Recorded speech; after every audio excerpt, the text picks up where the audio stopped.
Here's a generic reaction in chemistry. A plus B yields C plus D, and we have their molar coefficients. So is this reaction going to be favored toward the reactants or toward the products? Or maybe in between? Maybe it's balanced. That's where K comes in, the equilibrium constant. So the equilibrium constant is pretty simple. It's just the products over the reactants. Specifically, though, it's the quote-unquote activity of the products and the reactants.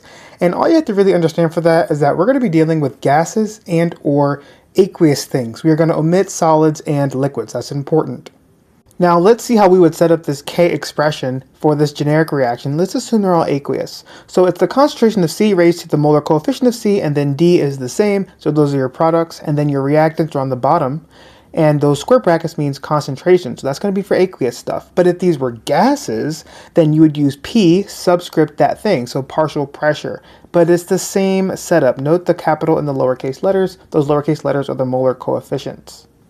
Now, let's see what the size of K actually tells us. Interpreting K is important. A very big K is going to mean a top-heavy fraction, so products are going to be favored. That means that it's coming from having a big numerator. So what that means on paper is that you're going to have a very large K value above 1.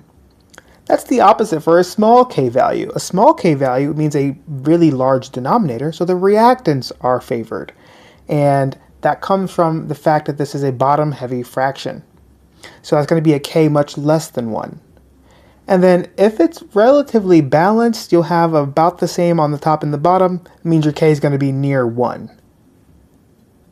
So here's a reaction, and it's a dissociation from silver chloride, which is a solid, into the silver ion and the chloride ion. Let's set up our K expression here. So K will be equal to products over reactants is the first thing you should think of. So we have silver and chloride in the top, and then in the bottom, it looks like we would have silver chloride in the denominator, but you don't do that, because that is a solid. Always omit solids and liquids. That's why our K expression is just silver and chloride. Here we have the combustion of propane gas in the presence of oxygen gas to produce carbon dioxide gas and water vapor gas. So we're going to be dealing with partial pressures here for our K expression. Now make sure it's balanced. We have 1, 5, 3, and 4 as our balanced molar coefficients. So K subscript P is equal to, same idea, products over reactants. The partial pressure of carbon dioxide raised to the third, partial pressure of water raised to the fourth, divided by, and that's going to be the reactants, the partial pressure of propane raised to the 1, because it's just 1 there, and the partial pressure of oxygen raised to the fifth. That's how you would set that up. Let's go back to the other one. We're going to be specific here and put SP for solubility product. Units for those little bracket things are going to be molarity, or moles per liter. Now for gases, the units are going to be gas units for partial pressure, typically atmospheres or bars or millimeters of mercury.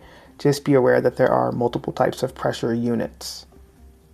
We have another example, and this one is meant to show you that KSP values can be looked up in a table. So we have the dissociation of calcium fluoride, which is a solid N2. It's going to be the calcium ion and the fluoride ion, but make sure you balance it.